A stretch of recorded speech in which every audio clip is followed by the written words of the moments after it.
Hello everyone, welcome back our channel Dhyani family vlog. तो स्वागत है आपका फिर से मेरे एक न्यू व्लॉग। मेरे व्लॉग की स्टार्टिंग हो रही है सुबह के 8 बज रहे हैं और मैंने नहा लिया है और आ गई हूँ किचन में।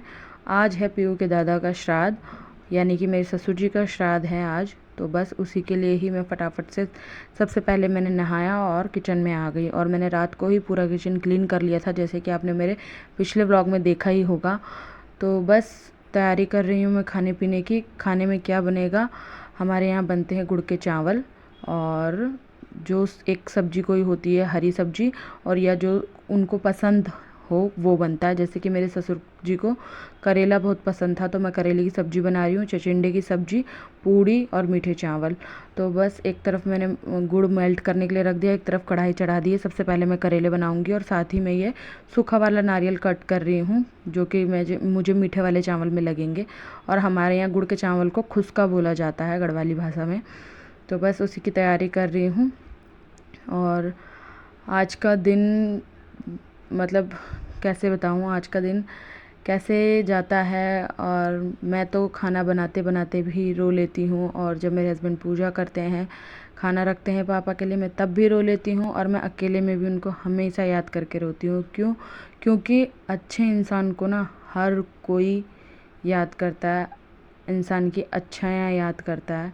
और ऐसा नहीं है कि उनके जाने के बाद मैं ये सब बोल रही हूँ, बहुत लोगों को पता भी है मेरे ससुराल में, और मेरे मायका फैमिली भी जानती है कि मेरे ससुर जी कैसे थे, मुझे कितना प्यार। इवन मेरे मायका में जो आस पड़ोसी भी हैं ना हमारे, वो भी जानते हैं कि मेरे ससुर कितने अच्छे इंसान थे, कितना लाड प्यार किया उन्होंने।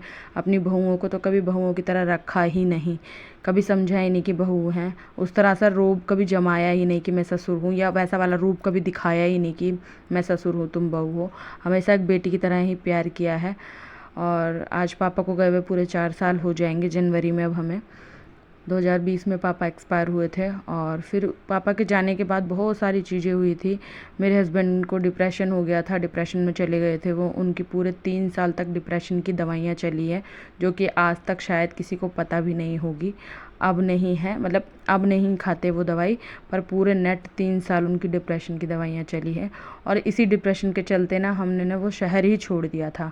पापा मतलब जनवरी में एक्सपायर हुए थे और हमने अक्टूबर या सितंबर के टाइम पे वो शहर, मतलब जहाँ हम रहते थे पहले फरीदाबाद में, हरियाणा में, वो हमने शहर ही छोड़ दिया था। हम देहरादून शिफ्ट हो गए और तब से हम यहाँ देहरादून में ही हैं और यहीं अपनी लाइफ को सेटल कर लिया है और यहीं अपना काम वगैरह कर रहे हैं। मेरे हस्बैंड भी बहुत हद तक अपने काम का अरेंजमेंट कर लिया है, बहुत कुछ बाकी है, बहुत कुछ कर रहे हैं। अभी तो स्ट्रगल ही चल रहा है लाइफ में, और बहुत कुछ बड़ा तो बस मैं तभी कहूँगी जब हम अपना मकान, अपना घर बना लेंगे। तो अभी तो फ़िलहाल हम रेंट के रूम में ही रहते हैं और सब चीज़ अभी ऐसे ही चल रहा है। पर बहुत अच्छा है, जब से हमने वो फरीदाबाद छोड़ा है तब से लाइफ में बहुत चेंज आया है। और ये चेंज ना हमारी लाइफ को खुशियों से भर दिया है, सच बता रही हूँ।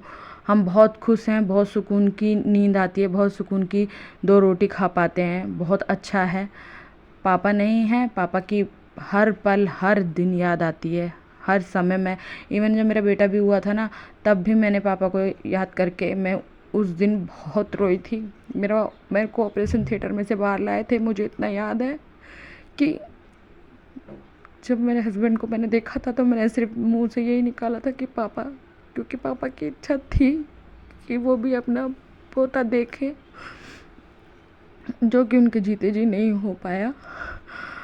ऐसा नहीं है कि उन्होंने प्यार में कभी कमी करी होगी अपनी पोती को, पीहू को, और भी हैं मेरे जेठ जी की भी बेटियां हैं, कभी उन्होंने कमी नहीं करी है। पर कहते हैं ना कि एक इच्छा, एक चाहत थी उनके अंदर कि एक पोता हो।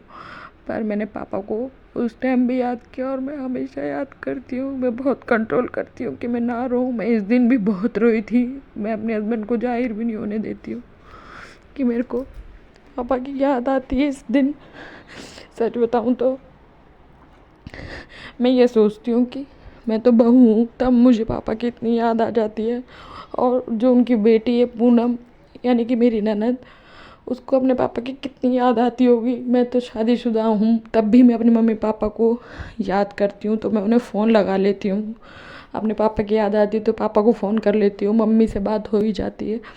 पर उसके दिल पे क्या बीतती होगी। और सच बताऊँ ना, मैं उसके बहुत क्लोज़ हूँ और ना, पर वो मेरे से कभी जल्दी से मेरे सामने ये जाहिर नहीं होने देती है कि उसको अपने पापा की याद आ रही है या मम्मी की याद आ रही है। बहुत कम ऐसा रेयर चांस हुआ है कि वो मेरे सामने इमोशनल हुई है, नहीं तो वो बहुत स्ट्रॉन्ग है। सच बताऊँ तो मेरी ननद अभी पढ़ाई कर रही है, अनमैरिड है वो बहुत स्ट्रॉन्ग है और हमें भी स्ट्रॉन्ग बनाती है वो। मैं भी बहुत बार इमोशनल हो जाती हूँ पापा को याद करके उसके सामने, तो वो मेरे को समझाती है कि अब नहीं है, क्या कर सकते हैं। पर मुझे सच में बहुत याद आती है पापा की। और बस मैं यही बोलूँगी कि वो जहाँ भी हैं हमें देख रहे हैं, मुझे पता है उनका आशीर्वाद हमारे साथ है। आज देखो हमारे ये 3 भाई हैं और तीनों भाइयों के पास, मतलब मैं आज के टाइम पे मैं ये नहीं बोलूँगी कि बेटा और बेटी में कोई कंपैरिजन है, पर फैमिली कंप्लीट होने वाली बात होती है तो कहते हैं बेटा और बेटी दोनों चाहिए होती हैं। तो आज तीनों भाइयों के पास एक एक बेटा है। आज पापा होते देखते तो सच में बहुत खुश होते, पर मुझे पता है वो कहीं ना कहीं फिर भी देख रहे हैं और वो खुश हैं और उनके आशीर्वाद से ही हुआ है ये सब कुछ। सच बता रही हूँ, वो हमारे बीच नहीं है, पर उनके आशीर्वाद से ही ये सब कुछ हुआ है। ज़िंदगी में बहुत कुछ झेल के आगे बढ़े हैं हम। पापा के जाने के बाद बहुत टूट गए थे, बहुत सारी चीज़ें ऐसी भी हुई हैं जो नहीं होनी चाहिए थी, पर कोई नहीं, आगे बढ़े हैं। और जब मैं कुछ बड़ा, मतलब बड़ा तो मैं यही कहूँगी ना फिर से, कि जब हम अपना घर कर लेंगे तब मैं आपके साथ ना सारी बातें शेयर करूँगी, सब चीज़ बताऊँगी। और हमारे यहाँ जिस तरह से मतलब श्राद्ध किया जाता है मैं वैसे ही करती हूँ। और वैसे तो कहते हैं कि बीच का बेटा जो होता है वो श्राद्ध नहीं करता है। जैसे कि मेरे हस्बैंड 3 भाई हैं और ये बीच के हैं, मेरे एक जेठ जी है मेरे से बड़े, हमारे से बड़े, और एक मेरा देवर है छोटा, और मेरे हस्बैंड बीच के भाई हैं। तो कहते हैं कि बीच का बेटा श्राद्ध नहीं करता, लगता नहीं है, पर मेरा मानना ऐसा नहीं है। जब पापा भी हमारे साथ रहते थे और मेरी शादी जब से हुई है पापा मेरे साथ ही रहे हैं। और मुझे ऐसा लगता है कि जब पापा भी थे तो पापा मम्मी का श्राद्ध करते थे तो मैं खाना बनाती थी, तो तब भी मैं मन से ही करती थी। और मुझे नहीं लगता कि ऐसा माना जाता है, पता नहीं, मुझे लगता है नहीं लगता, पर मैं बहुत मन से, क्योंकि पापा हमारे साथ ही रहे और मैं बहुत मन से करती हूँ। मैंने बहुत कुछ देखा है लाइफ में। और बस ये इस दिन को मैं, शायद आप वीडियो में भी देख पा रहे होंगे मेरा फेस किस तरह से है। और बस ऐसे ही जो हमारे यहाँ होता है रिचुअल्स वो मैं फॉलो करती हूँ। और मन बहुत उदास रहता है, मैं बीच में थोड़ा सा इमोशनल भी हो गई थी, पर मैं बहुत कंट्रोल करती हूँ, पर नहीं हो पाता है। तो हमारे यहाँ ना इस तरह से चूल्हे पे ही रख के कहते हैं। गाँव में तो जैसे प्रॉपर लकड़ी का चूल्हा होता है तो उस पे रखते हैं, और यहाँ पे गैस है तो गैस पे ही मतलब इसी को चूल्हा मान के रखा जाता है। तोरी के पत्तों में सारा खाना जो भी बनाया है मैंने, चचिंडे की सब्ज़ी मेरे हस्बैंड ने बनाई थी, बाकी सारा खाना मैंने बनाया था। मतलब करेले की सब्ज़ी और मीठा चावल, ये सब वगैरह, पूड़ी वगैरह। और बस मैं साथ में खड़ी रहती हूँ और हमेशा यही प्रार्थना करती हूँ पापा से कि आप जहाँ भी हो हमें देख रहे हो और हमें देख के खुश भी हो। मुझे ये भी पता है, क्योंकि जो चीज़ कभी नहीं होनी थी ना वो भी हुई है, जो कभी सोचा भी नहीं था वो भी हुआ है।